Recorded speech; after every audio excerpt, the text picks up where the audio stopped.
O jogo do Vasco hoje foi pobre, foi pobre. Só que a gente não pode tirar a responsabilidade dos atletas. Não pode. O Diniz não entra em campo para fazer gol contra.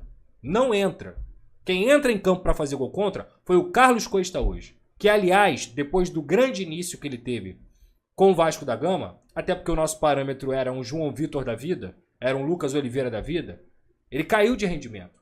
Ele não foi bem na final da Copa do Brasil, não foi bem, ele falhou no gol do Yuri Alberto, e dessa vez, hoje, especificamente, ele faz um gol contra inexplicável. Ele faz um gol contra inacreditável. Assim, é um negócio assustador, assustador. Em que ele tenta tirar uma bola de joelho. Era melhor, da forma que ele foi pra bola, no gesto técnico que ele foi pra bola, era melhor ter deixado ela passar. Era melhor ter deixado ela passar.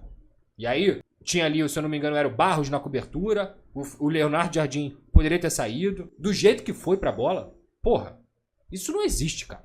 Isso não existe. Isso irrita muito. E aí o Vasco começa o seu roteiro de desmoronar dentro da partida. Um roteiro que começou, principalmente, no momento que o time se desconectou, depois que fez o gol, mas, novamente, por erros individuais. O Vasco, no Campeonato Brasileiro do ano passado, começa a sua trajetória no Campeonato Brasileiro do ano passado, vencendo o Santos em São Januário. Foi 2-1 o jogo. Sabe qual foi o gol que o Vasco tomou? Com o Paulinho entregando a bola no pé do Tiquinho. Entregando a bola. E aí, novamente, a gente vai voltar aqui para falar que esses erros individuais, eles minam qualquer construção de resultado que você pode ter dentro de um campeonato que vale 3 pontos. São erros individuais que acabam com o futebol do time do Vasco, porque o erro individual altera o placar, o erro individual altera mentalmente o brilho dessa equipe e o erro individual desmorona esse Vasco que já tinha perdido a conexão. Já tinha perdido a conexão. O empate do Mirassol, na minha humilde visão, não tem a culpa do Diniz. O empate do Mirassol tem a culpa do jogador Carlos Cuesta e do Robert Renan, que errou o passe. Erro individual. O Mirassol não produziu o suficiente para empatar. Mas o Vasco fez questão de entregar a bola, o gol, para o Mirassol. Agora eu vou começar a falar de Fernando Diniz. Porque adversidades dentro da partida são completamente normais. O seu treinador, ele tem que saber que ele vai passar por situações dentro do jogo que ele não controla. Ele não controla. Agora, o que você faz a partir das situações que são incontroláveis? Quais são suas decisões dentro de campo? Qual é o repertório da sua equipe para poder conseguir lidar com isso? E o Diniz tem um grave problema para lidar com a adversidade dentro da partida. O time do Fernando Diniz tem graves problemas para lidar com essas adversidades. E foi exatamente o que aconteceu hoje. Depois que o time toma o gol e vai para o intervalo, o time desmorona completamente, completamente. E isso tem a ver com o treinador. Porque uma equipe organizada, mesmo quando ela toma gol, ela não deixa de ter a coerência do trabalho. Ela não deixa de ter a coerência do que tem que ser feito. Olha o Mirassol. É um bom exemplo. O Mirassol produziu o suficiente para empatar? Eu acho que não. Mas o Mirassol em algum momento se mostrou totalmente desorganizado dentro da partida? Também não.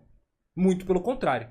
A equipe do Guanás, ela já tinha uma linha e uma diretriz de que a gente vai empatar e a gente vai virar. E eles acreditam nisso. Como acreditaram no Campeonato Brasileiro ano passado inteiro. Vários jogos em que o time teve adversidade dentro de casa, mas tinha uma linha de trabalho estabelecida. E o que mais me preocupa é que hoje o Vasco não só perdeu. O Vasco perdeu jogando mal. Muito mal. Quando você vira para o segundo tempo e vê essa equipe do Vasco, esperava-se algum tipo de postura diferente. Geralmente o Fernando Diniz, quando vai para o intervalo, ele consegue trazer outro brio, outra casca para essa equipe, outra intensidade, o tipo de jogo. E o Vasco costuma voltar melhor para o segundo tempo. Nada feito. A formação que entrou em campo hoje, ela deveria priorizar o jogo associativo. Ela deveria priorizar o jogo por dentro. Ela deveria priorizar um passe final para um facão do Andrés Gomes. Um passe final para, quem sabe, o Rojas, ou o Coutinho, ou o Nuno terem condições de bater no gol, porque eles têm qualidade para isso. Terem condições de fazer o Vasco ter um pouco mais de posse de bola e repertório para furar a defesa do Mirassol. E isso é sem tirar o mérito de uma equipe muito bem treinada, que é a do Rafael Guanás. A gente não pode tirar esse mérito.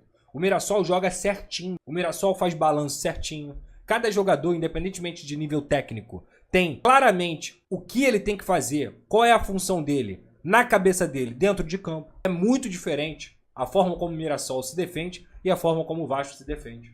É claramente diferente. E o Vasco encontra dificuldades em relação a isso. Por quê, Pedrosa? Primeiro, falta qualidade técnica, mas também falta repertório. E quando falta repertório, isso é culpa do treinador. Não tem mais para onde fugir. Eu acho que esse Vasco pode jogar muito mais. Pode jogar muito mais. Esse Vasco já jogou muito mais. Só que quando você entra com uma formação que tem Coutinho, Rojas, Andrés Gomes e Nuno, cara, qual é o sentido de toda hora você espetar Pumita e Lucas Piton para eles ficarem fazendo cruzamento na área? Qual é o sentido disso? De um Mirassol que, em estatura, é maior do que o Vasco. É maior do que o Vasco. Principalmente na sua linha defensiva.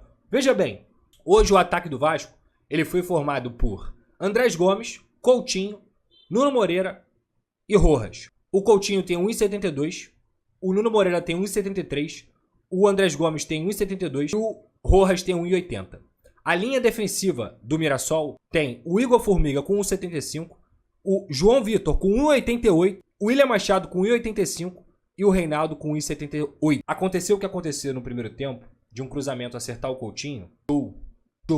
Aconteceu. Aquilo ali é um golpe de sorte. É um golpe de sorte.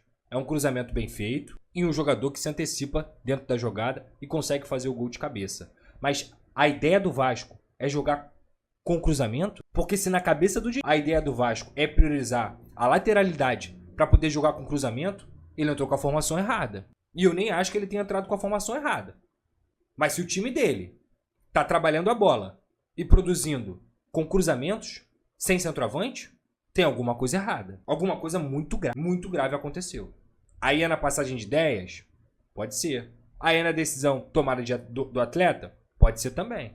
São muitas situações. O ponto é, o Vasco toma o segundo gol e aí a gente torna a falar de Lucas Piton, que mais uma vez... E aí eu já acho que está entrando numa questão de confiança.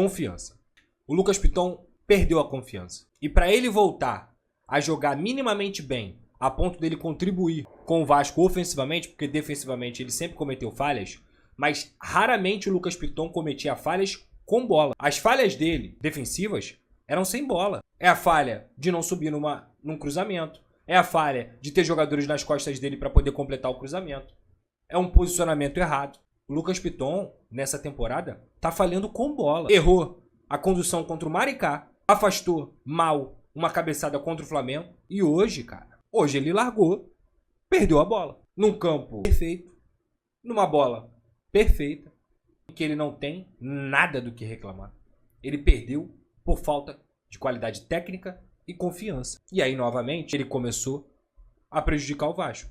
Porque é de um erro como esse, de uma equipe que talvez nem queira ter tanto a bola, o Mirassol tem uma estratégia de nem ter tanto a bola, comete o erro, o Mirassol marca a pressão rápida, tabela, Eduardo faz o gol. Eduardo que inclusive eu comentei na live aqui, na segunda-feira, e falei pra vocês, o Eduardo se encaixa muito bem no estilo de jogo do Mirassol, que é um estilo de jogo com transição rápida, porque ele é um jogador inteligente e ele é um cara que gosta de pisar na área, ele gosta de fazer gol. O melhor momento do Eduardo na carreira dele foi com o Botafogo, quando o Botafogo jogava dessa maneira, na transição rápida. E o Mirassol tem característica de buscar esses jogadores que às vezes, teoricamente, já não servem para um time grande, teoricamente, e o Mirassol vai lá, opa, esse aqui tem qualidade, esse aqui se encaixa no meu perfil, vem cá.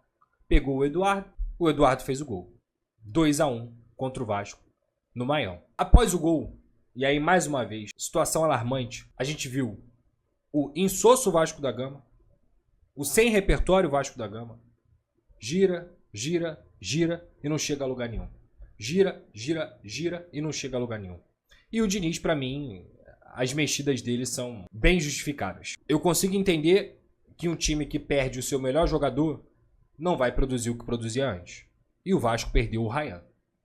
O Vasco não perdeu qualquer jogador. O Vasco perdeu o melhor jogador do time. E um dos melhores jogadores do Brasil. O Ryan é o tipo de jogador que, mesmo numa atuação dessa, terrível, ele pegaria a bola debaixo do braço em algum momento e poderia ter feito um gol e empatado a partida. Ou poderia ter feito 2-0 em algum momento e deixado o Vasco mais confortável. Como ele já fez diversas vezes. Agora, não dá pra colocar a culpa toda no Ryan. O Vasco tem material humano e investimento pra jogar bem melhor do que isso. Não dá pra colocar essa culpa no Ryan. Eles vêm pras mexidas. E ele vem com o Matheus França. E aí, com todo respeito ao atleta, o Matheus França não disse ainda para o que veio. O Matheus França é um jogador completamente sem confiança. Ele não tem convicção nenhuma no que ele vai fazer. Ele se enrola com a bola. E aí? Aí ele coloca 3 garotos. O Andrei Fernandes, que é sub-18. O Mutano, que entrou bem. E bota o GB. O que eu vou esperar desses moleques? Com todo respeito, gente. Que responsabilidade que esses moleques têm para poder mudar o jogo? Nenhuma. Nenhuma. E mesmo assim, o Andrei ainda deu um chute aqui. O Mutano ainda fez boas jogadas ali pela esquerda. O Andrés Gomes quase conseguiu empatar o jogo. Que hoje fez uma partida muito isolada. Acho que ele não foi uma partida ruim, mas acho que ele estava muito isolado desse sistema. Ele poderia ser melhor aproveitado. E o GB, nem bola. Aí quando o GB entrou, o Vasco parou de cruzar. Parou de cruzar. O David deve estar muito mal nos treinamentos. Deve estar muito mal. Porque já era para ele ter entrado há muito tempo. E outra coisa que não dá para entender. Se eu falei que o Coutinho, na minha opinião, deveria ter saído desde o choque, desde a concussão, porque claramente ele ficou mais grog dentro do jogo, na minha visão, o que o Coutinho fez 90 minutos em campo, gente? Por que o Coutinho ficou 90 minutos em campo? Gente, eu não vejo coletiva se não for na Vasco TV. A coletiva tá na Vasco TV? Se não tiver na Vasco TV, eu não vejo coletiva. Eu não posso ver coletiva de outro canal. Não saiu coletiva aqui na Vasco TV ainda. Voltando. O que o Coutinho fez em campo? Pera aí. Live tá travando? Tá oscilando a internet. E agora? Voltou? Vê aí. Falem comigo. Voltou? Posso ir? Voltou de boa? Fala pra mim aí. Estabilizou? Internet da facção. Os caras são foda. Voltou, show? Vamos nessa então. Novamente, se travar aí vocês falam, tá? Pra quem tiver travando aí, dá F5. Show? Dá F5 aí. Puta que pariu. Bem, vamos ver agora. Vamos nessa. Então, voltando ao que eu tava falando, me desculpem aí pela instabilidade, não é nem culpa minha. Bem, agora parece que estabilizou aqui. Qualquer coisa vocês me falem.